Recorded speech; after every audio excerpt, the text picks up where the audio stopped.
Here we go. Thank you for joining us in today's presentation on adaptation to sea level rise in Saco Bay. It's my pleasure to have the opportunity to introduce two of our speakers today.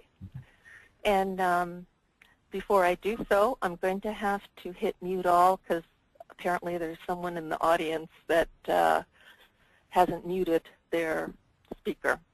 Unmuted. And I'll unmute you a couple minutes into the presentation. We'll try it again. Pete Slovinsky is a marine geologist with the Maine Geological Survey, where his work focuses on monitoring existing coastal erosion impacts and predicting potential impacts of future coastal erosion and sea level rise on the built and natural environments to further efforts of resiliency of Maine's coastal communities. He was a NOAA Coastal Management Fellow and holds a MS in Geological Sciences from the University of South Carolina. He lives in Scarborough, Maine, and when he's not in the field doing research, he can indeed be found surfing, skiing, or mountain biking. J.T. Lockman has been working in planning for 25 years and has been a certified member of the American Institute of Certified Planners since 1988. He has a master's degree in regional planning from the University of North Carolina, Chapel Hill, and a bachelor's in environmental education from Cornell University.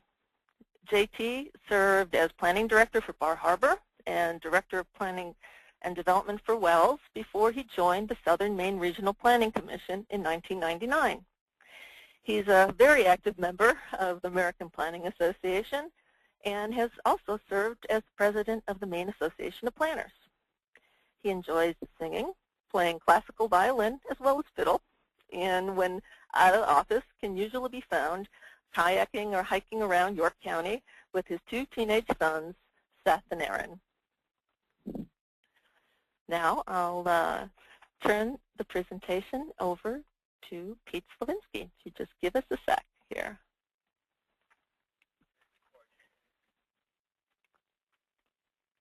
Pete, hang on there. Here we go.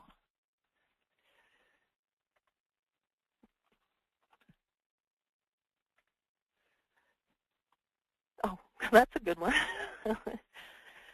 And I'm going to try again as Pete gets set up here to unmute everyone.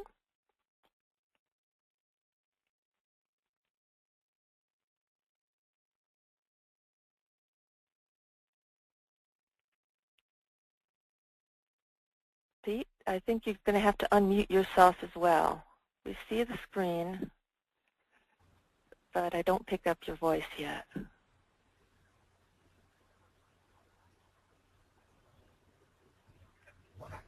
Oh, here. Sorry, Pete. There we go. I'm sorry, Pete. Somehow I got guess muted. You got muted too with all this. All right. Okay. Thanks, Ruta, for the introduction. Welcome everyone who is here to attend our little webinar session.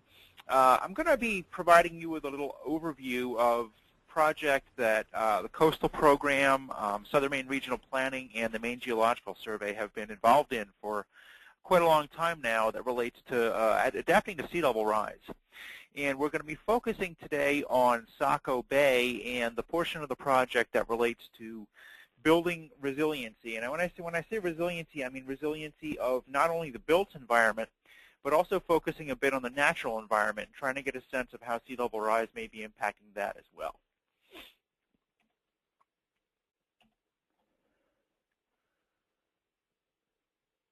Okay. There we go.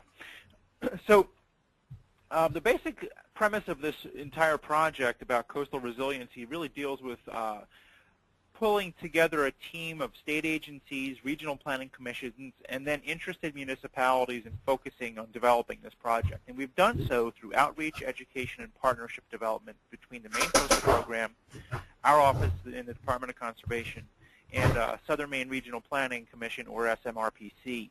And we've tied in numerous communities into the project, but we've really focused on the communities in Saco Bay of Scarborough, Old Orchard Beach, Old Orchard Beach, Scarborough, in the city of Biddeford. And where we are with this project is we've actually this is the third year of the project. We had a pilot outreach portion of the project in 2007 to 2008, where we really did a lot of the outreach and educational standpoints. Continued that in 2008 and 2009, and in 2009 and 2010, and in the coming year, we're really starting to focus on implementing and focusing on adaptation techniques and something that's called SLOG, which I'll get to later, which stands for the Sea Level Adaptation Working Group. Through the process, we focused on determining the initial perspectives of communities. What are their perspectives on sea level rise? What are their perspectives on coastal hazards? Do they expect to be impacted by these types of events? And what they think they might be able to do themselves about some of these events. And then we focused on really developing education on the existing hazard levels within communities using a variety of hazard vulnerability assessment tools. With those tools, we were able to identify existing and potential future hazards and then look at appropriate, for some reason it keeps jumping forward, look at appropriate adaptation techniques for both the built and natural environments, with really our focus being on sea level rise impacts. So putting the problem in perspective for the communities is pretty simple. We know that sea level is rising, but then the question is how much is it going to rise? What are the impacts of it going to be? And what can we as a state, regional planning, and individual communities do about it? So to put everything into context, I want to share with you a little bit of information about sea level as we've been measuring it in Maine. This graph is showing sea level as measured at the Portland tide gauge since 1912. This is showing measurements for each year from 1912 through 2010, and it shows that we've been experiencing about 1.8 millimeters of sea level rise per year. We're about 0.6 of a foot, or 7.2 inches over the last century. This is basically equivalent to what the global ocean has been doing over the last century, which is 1.8 millimeters per year. And in Maine, this is actually the fastest that we've seen in the past 3,000 years. This puts sea level change measurements within the state of Maine in a regional context for the state, showing down near Portsmouth, Portland at 1.8 millimeters per year, Bar Harbor at 2.1, and down up at Eastport, down east, about 2 millimeters per year. Putting that in a regional context in the Northeast, I've highlighted in red here the areas in Maine for comparison with areas of Boston and some of the coastal areas of New Brunswick and Nova Scotia. So we've basically been seeing anywhere between 7 to 8 inches of sea level rise within Maine. It's a little bit lower than what's been measured at some of the other areas.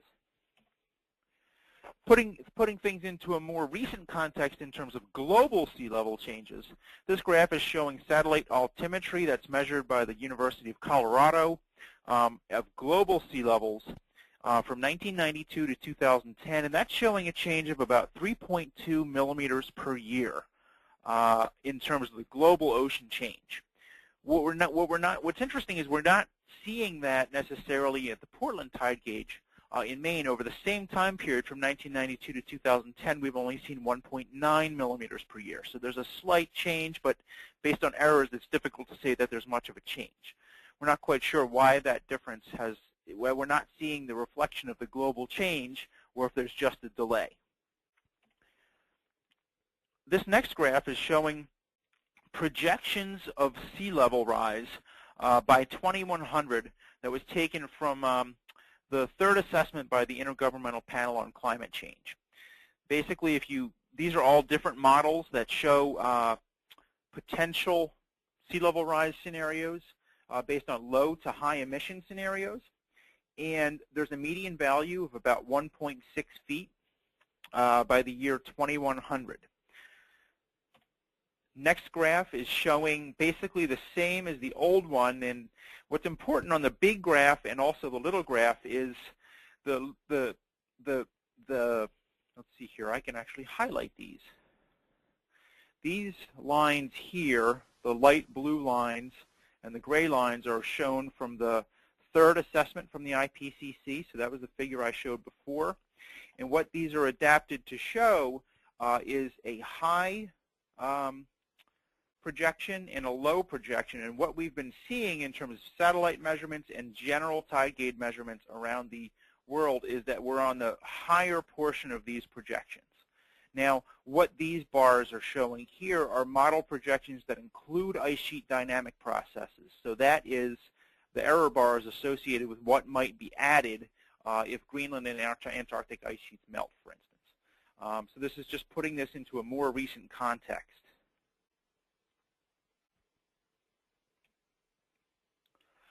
So how's Maine responding to this? Well, in 2006, we revised our Chapter 355 of our Natural Resources Protection Act, which are our coastal sand dune rules, to basically read that Maine decided to focus on 1.6 feet, that median value of 1.6 feet. We rounded it up to 2 and said we're going to look at 2 feet over the next 100 years within the coastal sand dune system, considered a middle-of-the-road prediction. So how does that relate to some of our natural environment, natural features? Well, also within the state of Maine, we have a regulatory definition of what a coastal wetland is. And it relates to tidal and subtidal lands and areas with specific types of vegetation. But what's important in this context in dealing with sea level rise is we're also looking at the highest tide level for each year. So then these tide tables are published by the National Ocean Service. So each year we know what the upper limits of the regulatory coastal wetland is by knowing what the highest tide level for each year is using tide tables. So this is important because not only can we use tidal elevations to simulate existing conditions for marsh systems, but we can also potentially use those to simulate inundation and also use those tidal elevations to simulate the potential impacts of sea level rise on marsh systems. So with this project, we want to look at both the built and natural environments, and we can do that using LIDAR data and something that we've called the Sea Level Rise Inundation Tool. LIDAR data is light detection and ranging topographic data that's collected from either an airplane or a helicopter. Very, very accurate. Usually a bare earth model is produced that represents the bare earth topographic elevations. So what we've done is we've adapted this LIDAR data and developed it in a way where we can accurately simulate existing conditions using tidal elevations for marsh habitat and inundation. And then we can potentially look at the potential impacts of sea level rise on existing infrastructure and marsh habitat with that data, then identify at-risk areas and identify adaptation strategies. And I'm going to share with you some of the information that we have shown the communities within Saco Bay using this tool to help them focus on identifying areas and identifying adaptation strategies. First thing that we always point out to the communities when we're working in a regional context, in Saco Bay here, a small portion of the state, but a large bay that houses our largest expanse of contiguous beach and our largest expanse of contiguous coastal wetlands, is that all of these communities, Scarborough through Biddeford, they share political boundaries, but they also share natural features and natural habitats that are going to be impacted by the decisions that not only one community makes, but what they make on a regional basis. So we're trying to look at a regional focus on dealing with sea level rise. Let's quickly look at marsh habitats and how we can adapt and how we've looked at marsh habitats on a scale to look at the impacts of sea level rise. We're going to move up into this area of the Scarborough Marsh System.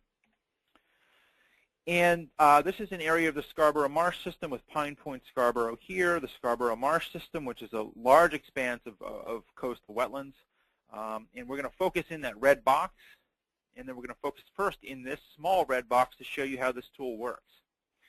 So using this photograph, you can actually identify the boundaries where these blue arrows are between the low marsh, which is areas dominated by a certain type of species of marsh grass, and high marsh, another type of species. And these relate to tidal elevations. Okay, so you can see these boundaries between light gray areas and darker gray areas.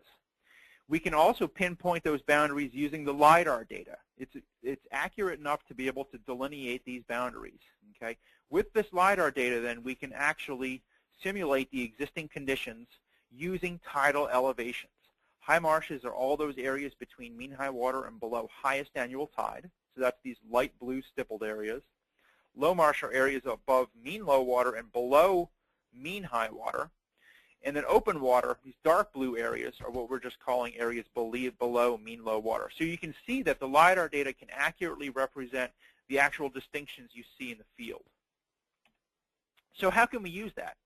We can simulate existing conditions in marsh systems. This is that same area that I've showed you here, just simulating the existing conditions, and I broke down existing conditions in acres of open water, low marsh, and high marsh for this location. Okay. Now, what we can do with this is we can then add 2 feet of sea level rise to this marsh area and see what happens. Once we do that, and I'll run through the animation again so you can see the changes, you can see there are dramatic changes in the area of low marsh, or areas that are a middle blue, okay, where a lot of the areas that are currently high marsh become low marsh, and the high marsh in some areas does expand into low-lying uplands. So what we would like communities to do with this data and working with this tool is, number one, look at the potential changes to their marsh systems. There's a huge change in low marsh, a 290% increase and 176% decrease. I'm sorry, that's acres. 150% increase and a 50% decrease in high marsh. So that's telling us that our high marsh areas within this system are at their capacity against steep sloped uplands. But what we can also do with this tool is we can pinpoint those low-lying areas of uplands where marshes may transgress into the uplands, so communities can start thinking about conservation of these low-lying areas. Moving farther down the bay, we're going to move towards Ocean Park here, right in the middle next to Goose Fair Brook. On your right-hand side of your screen is a close-up of Goose Fair Brook, and then this is the community of Ocean Park here. These are slides that we showed the communities in Old Orchard Beach about some of the existing flooding and inundation problems that they have, and then simulating future problems. So we're going to focus on that yellow box on the right. It's going to be turned on its side so that facing up is facing to the left here. So this is Goose Fair Brook. And these are existing inundation conditions at highest annual tide based on tidal elevations. You can see that there is an area here where the coastal wetland and tidal channel comes underneath a bridge. There's a gate right here I'll show you later. Then there are tidal ditches that run throughout the community here that adds to some of the flooding problems in the area. And based on this data that we're showing, we can tell that there are existing flooding problems on a section of Route 9, which is this road surface, and along some homes in the area. Now, with the tool, we can look at the potential impacts of 2 feet of sea level rise on this. And the existing area inundated at highest annual tide is 93 acres, roughly.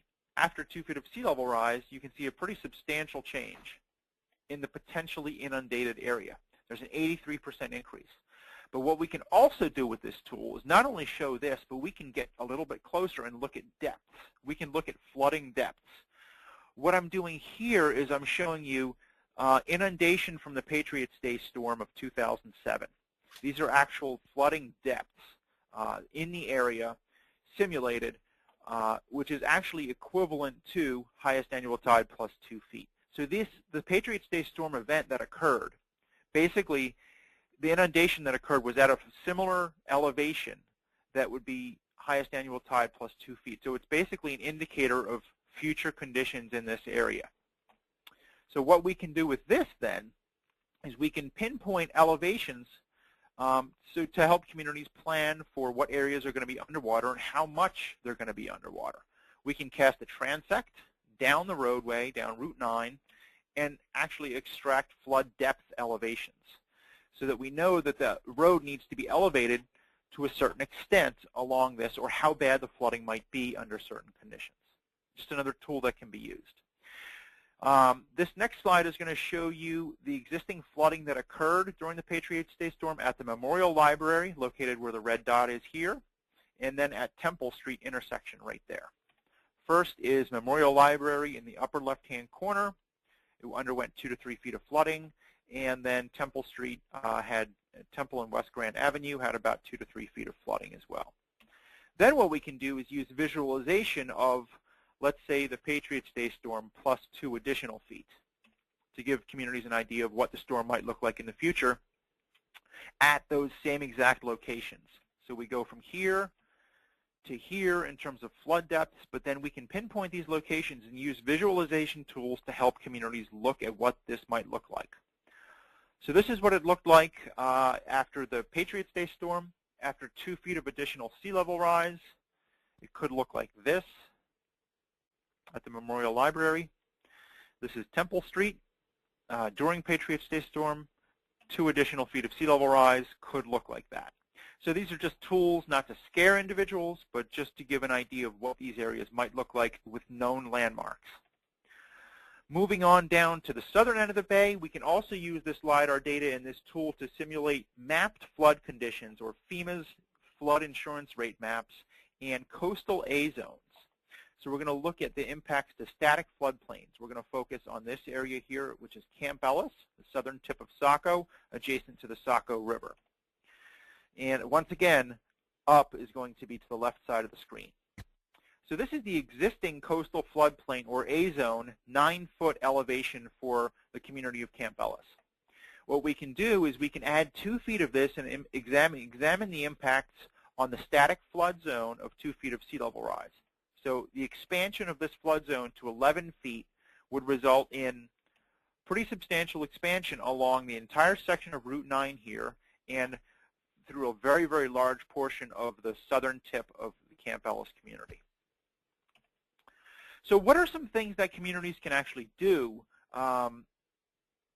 in response to the visualizations and the tools that we're providing them with and the educational pieces and outreach pieces we're working on? Really, where the rubber hits the road is where this project is going to be a success or a failure, and it's looking at these different adaptation techniques and which ones are most applicable that communities can use and focus on when they're looking at different types of ways to adapt to sea level rise. First couple thoughts are looking at open space designations for future flood areas or future wetland areas. This is just an example of a marsh in the Ocean Park area, and this is a low-lying, undeveloped upland adjacent to it. As sea level rises, where is this marsh going to go? We want communities to think about their natural environment and keeping some of the natural integrity of their coastal environment. We need to allow for areas and designate the areas where these marshes are going to be able to expand to. Another one is tidal flow control management. And this is an example of a tide gate in the community of Ocean Park that is being run by the community, and they've gotten very, very good at figuring out what elevations they need to close this and what elevations they need to open this to make sure that there's good tidal flow for the marsh systems, but that they can help prevent some flooding that occurs in the areas. And one thing we're really focusing on with these types of structures is where in the Saco Bay area, in the region, are there new locations where structures like this might be useful? Where between communities can we place something like this that regulates flow that, for instance, might be occurring in Scarborough that's impacting flooding that occurs in Old Orchard Beach or vice versa? Emergency access rerouting is very improvement. This is what Route 9 looks like in Old Orchard Beach during the Patriots Day storm. This is not a sustainable road surface right now, so we're going to need to think about ways that emergency access can be rerouted, and how do we improve our existing stormwater systems to deal with not only coastal flooding, but heavy, heavy rainfall that in many cases comes with the coastal flood events that we're seeing. Elevation and siting is quite important. This is an example of a structure that was elevated to minimum standards. There's a flow-through foundation, and it is set above 1 foot above the base flood elevation. But what we want communities to think about, and this is one of the things we really want the Saco region to think about, is can we look at sea level rise as a future requirement for elevating structures? Should we be going 2 feet or 3 feet above the minimum standards to account for potential changes in sea level rise? What are some best management practices or no regrets actions that communities can take to plan for sea level rise? This is one of them. Another one is along the open coast, dune restoration, and focusing on projects where we can restore the natural functionality of dunes to help protect from and buffer from coastal storms. We can also look at selective structure improvement.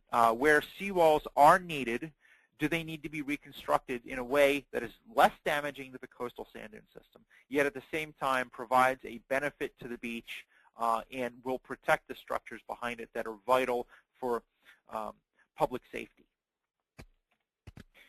Relocating utilities is another important thing. This is a pump station that is on Route 9 in Ocean Park. This area does get flooded during coastal events. How do we relocate these pump stations? Do we elevate them? Do they physically need to be relocated? Things that communities need to think about. Another thing is sediment management. How does Saco Bay as a region think about sand in the context of federal dredging projects that are located at the Saco River and at the Scarborough River? This area here is dredged on a 5 to 10 year basis.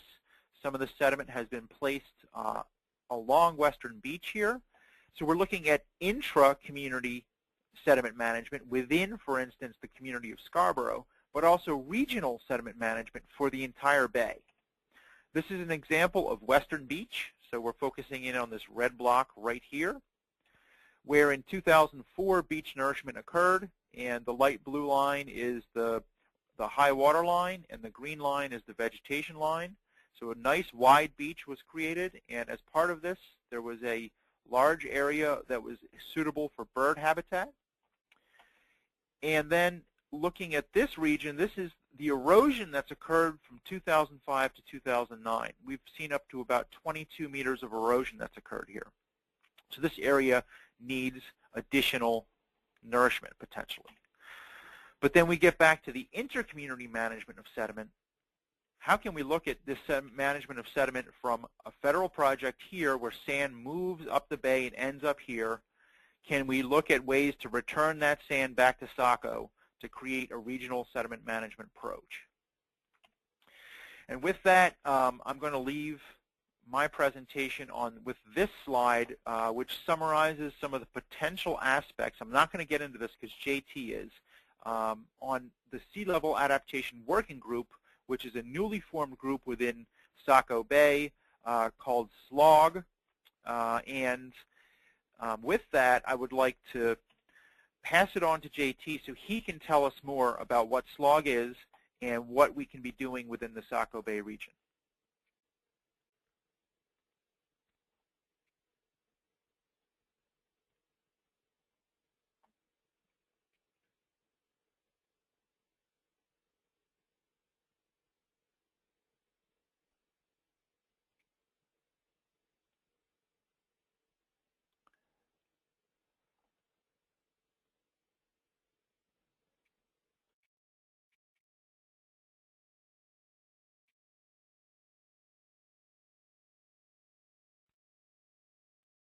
Just give us a sec here.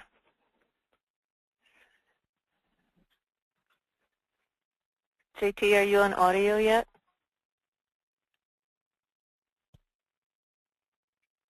JT, you might have to unmute yourself. Okay, can you hear me now? Yeah, good. We were all muting.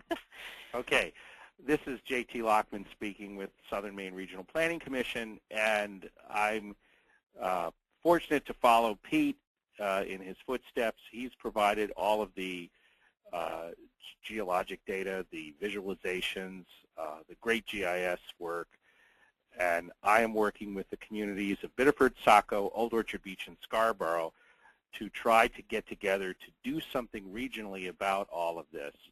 And we've received a grant from the State Planning Office to create a sea level adaptation working group. And let me get my PowerPoint going here. Obviously, as Pete said, capital projects will be needed. Elevation of roads, enlargements of culverts and other drainage systems, relocating municipal facilities, and purchases of property in the path of migrating shorelines. After seeing the pictures of Ocean Park, you can see that the people of Old Orchard Beach, they know this now and are very excited about participating in this project.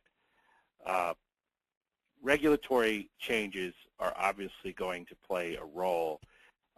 We need to take a look at the existing state programs for adjustments, DEP Shoreland Zoning, Sand Dune Act, Natural Resources Protection Act, and Site Law.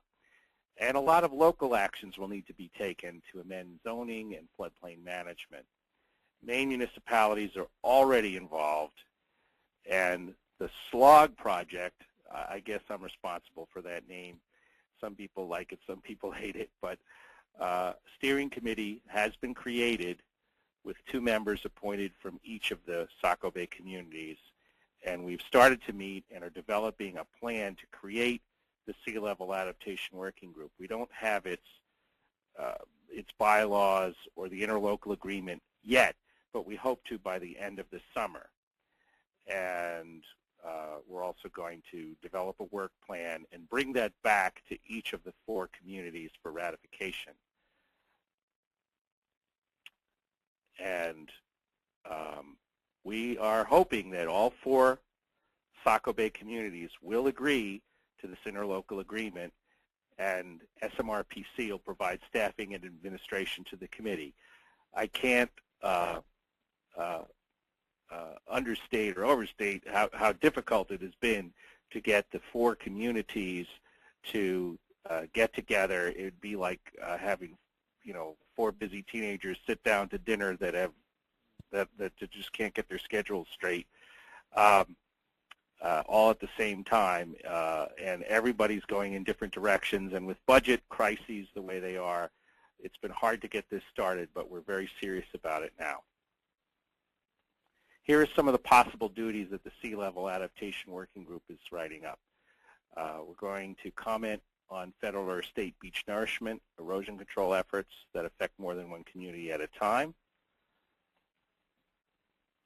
Identify vulnerable infrastructure, planning regionally, looking at obtaining grants or appropriations for construction projects on a regional basis, and having the group support individual municipal grants or appropriation requests. And we want the 4 communities to look at standardizing their floodplain management standards and building code interpretations so that there's uniform ways throughout the bay that reconstruction after storm is handled by the code enforcement departments. And standardizing zoning review standards that affect the shorelands adjacent to Saco Bay, as well as standard ways of dealing with water activities. We had a very rough time regionally with a lot of debating when there was a marina proposal on Old Orchard Beach about a year ago, and there was some debates in front of legislature and changing of municipal boundaries out over the water areas of Saco Bay. So it really brought to light that all of this needs to be looked at.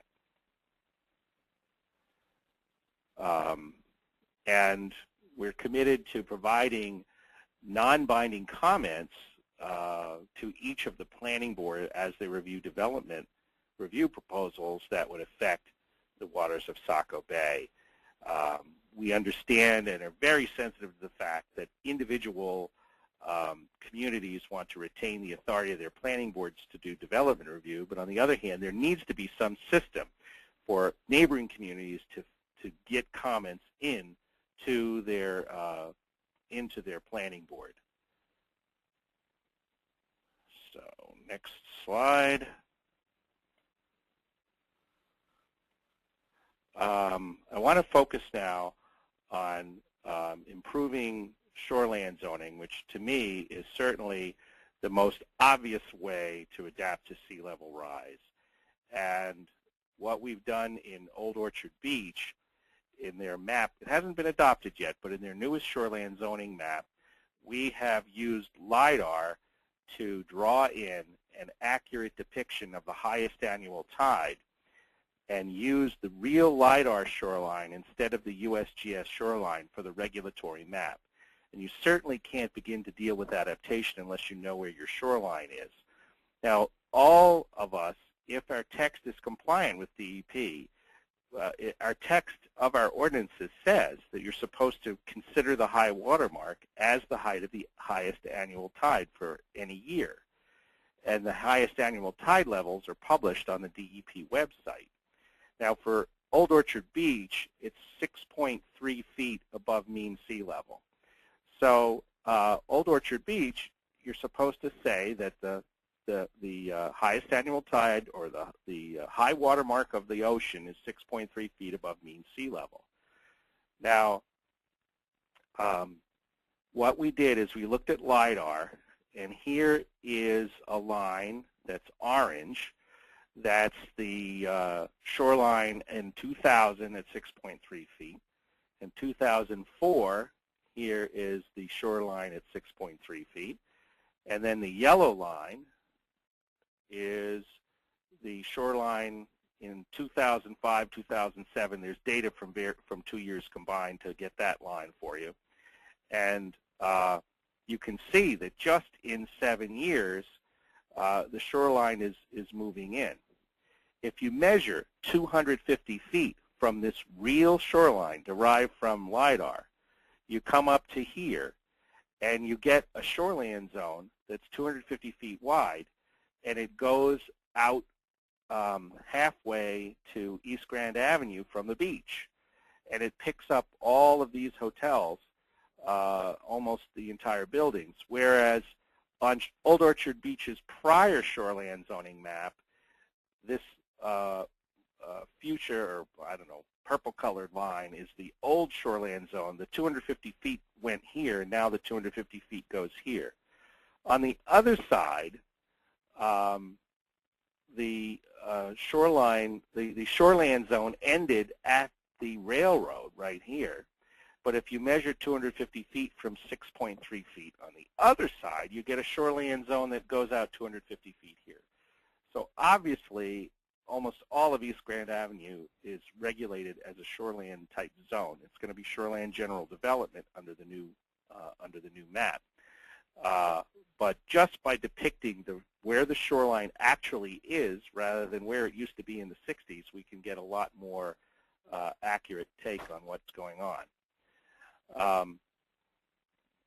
There are other communities that have begun to take steps to look at the future and to work on regulating, not just according to where the high tide is now, but where it's going. Algonquin, a few years ago, adopted a new definition of normal high water. I'll talk about that. Seabrook, New Hampshire, has begun discussing an extended coastal flood hazard overlay, which is an extension of the usual floodplain based on sea level rise. That hasn't been adopted, but it's under discussion. I am working here at SMRPC with funds from State Planning Office to write some specific adjustments to Maine shoreline zoning guidelines and model floodplain management ordinances from SPO, and those will be coming out in the months ahead. And also, what's very exciting is that out from Cape Cod, the Woods Hole Sea Grant has made a new model coastal floodplain development bylaw. That was published in December 2009, and that has some very exciting provisions that I'll discuss. And that was put together by Woods Hole Sea Grant, Cape Cod Commission, and the University of Hawaii Sea Grant and Cape Cod Cooperative Extension. Okay, here is a sentence from Algonquin's zoning ordinance.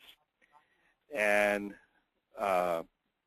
it may not be the most beautiful English sentence, but it works. The normal high water line shall be considered to be the contour line at an elevation 11.0 feet above mean sea level as determined by a land surveyor based on the nearest USGS benchmark. So basically, they're saying find 11 feet, have your surveyor set a line up at 11 feet, and that's where we measure your ocean setbacks from. And the highest annual tide in GBD 29 in Kennebunkport is 7 feet, in Wells at 6.9, in Cape Nettic at 6.8, so it's somewhere around 7. And this is from the 2008 tables published by DEP. Ogunquit is using a position 4 feet higher than the highest annual tide as the start of its setback. So in the area between Route 1 and the Barrier Beach, FEMA predicts that there'll be a 9-foot 100-year flood. So the contour line set for measuring the setback is 2 feet higher than the height of the 100-year flood in the salt marsh area. So Ogunquit is essentially following the party line of the state of Maine, that in anticipation of 2 feet of sea level rise by 2100 or in the next 100 years,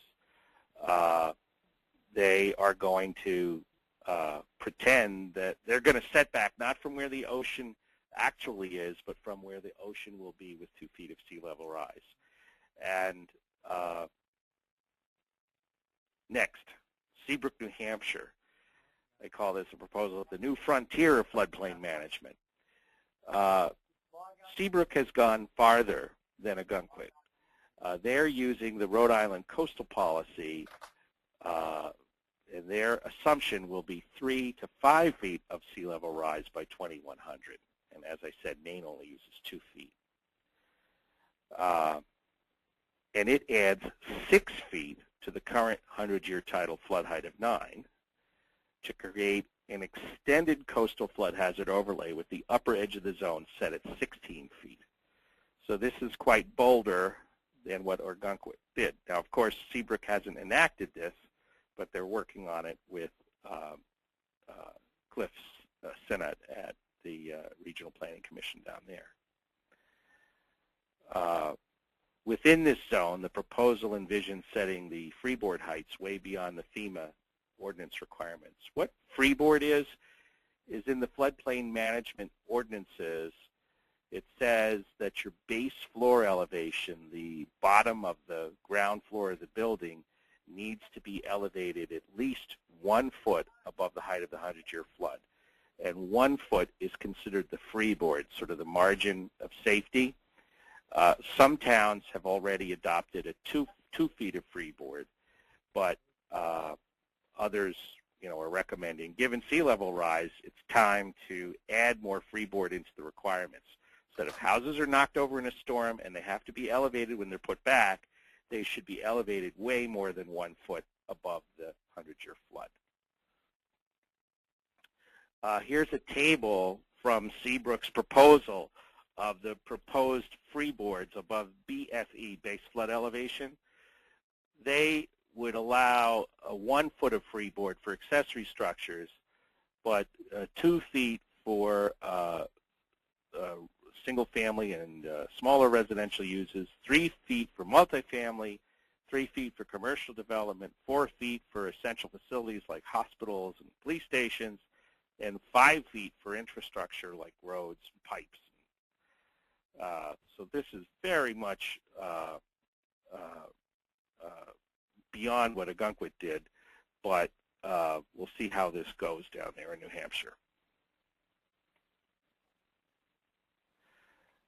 The next thing that I wanted to talk about is Cape Cod and the Woods Hole Sea Grant Model Bylaw.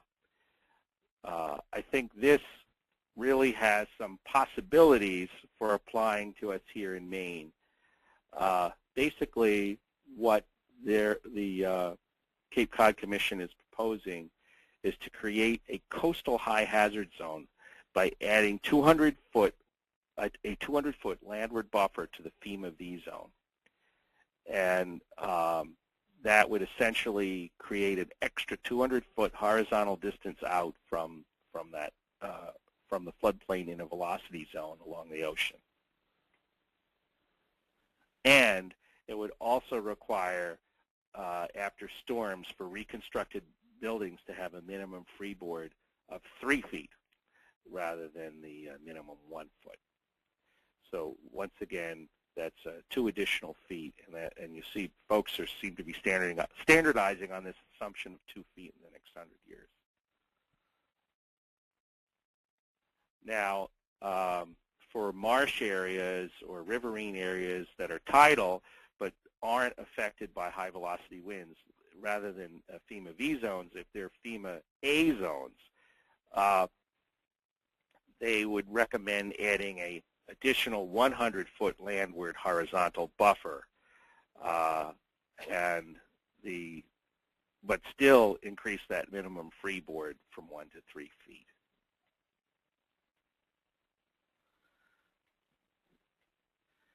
And here I'd like to introduce the concept of limwa, which sounds like some sort of Japanese food, but actually is a new acronym for the limit of moderate wave action. In this model ordinance, the reason why they had a 200-foot buffer for velocity zones and a 100-foot buffer for A zones is the hypothetical 1.5-foot wave on top of the 100-year flood. There are areas where FEMA predicts that there'll be 1.5-foot waves on top of the static flood or on top of the BFE, and that limit would probably extend out 200 feet in a velocity zone or 100 feet in a zone. And in this model, there are standard provisions within it that an applicant can challenge the width of the buffer by conducting their own analysis.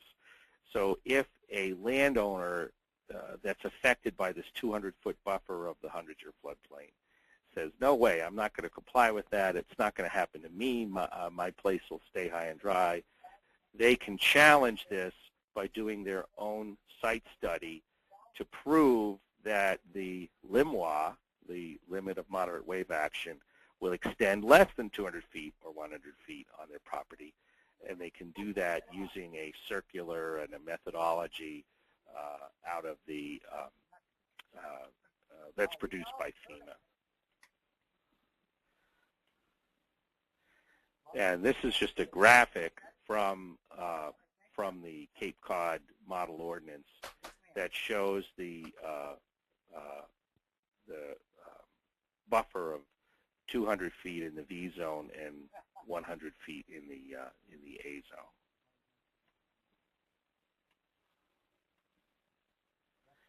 Also, I know we're kind of running out of time, but just another key provision of this Woods Hole model is that they set up minimum setbacks based on the erosion rate.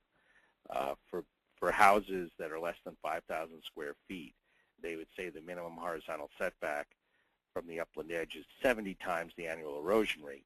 Well, in Maine, as you know, all shoreland zoning is keyed to a 75-foot ocean setback. But as Pete has shown us, if you do 70 times the annual erosion rate, maybe that house should be a lot more than 75 feet back. So this is another possible way to adapt shoreland zoning to take into account what's really going on out there.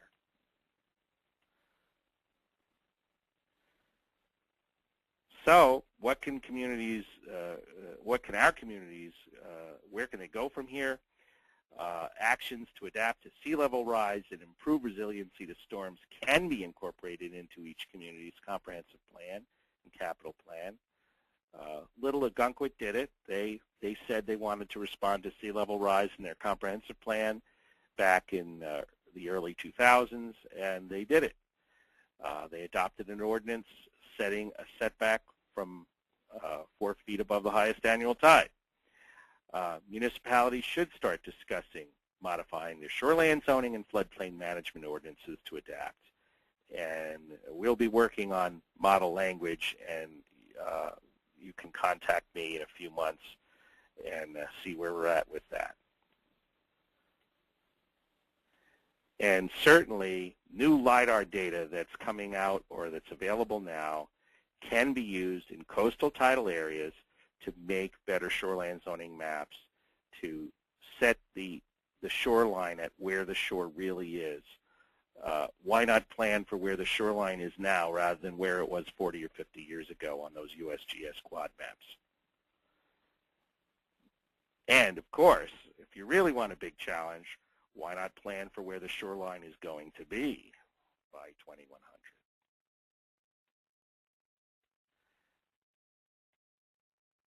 So municipalities can work regionally and can identify what they need to do, and perhaps more sea level adaptation working groups will be formed in Maine in the future.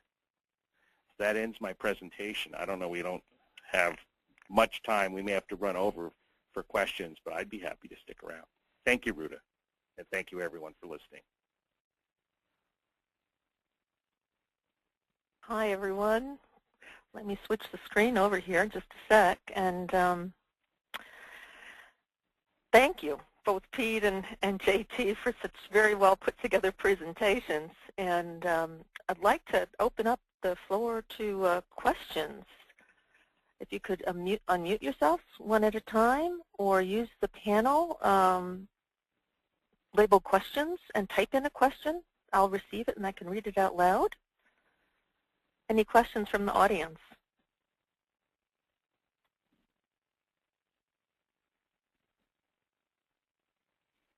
Well, in that case, I guess everyone knows exactly what to do. I guess so. In that case, I want to thank everyone for attending today's presentation, and to please help us spread the word about our planning webinars. Information on the future webinar presentations will be posted on our website, and we would very much like to hear from you on what you'd like to hear about, and share your suggestions on speakers. We're working to get today's presentation approved for continuing ed maintenance credits for American Planning Association, and I'll get word out as soon as I hear from APA. Thanks again for attending, and please join us again. Thank you.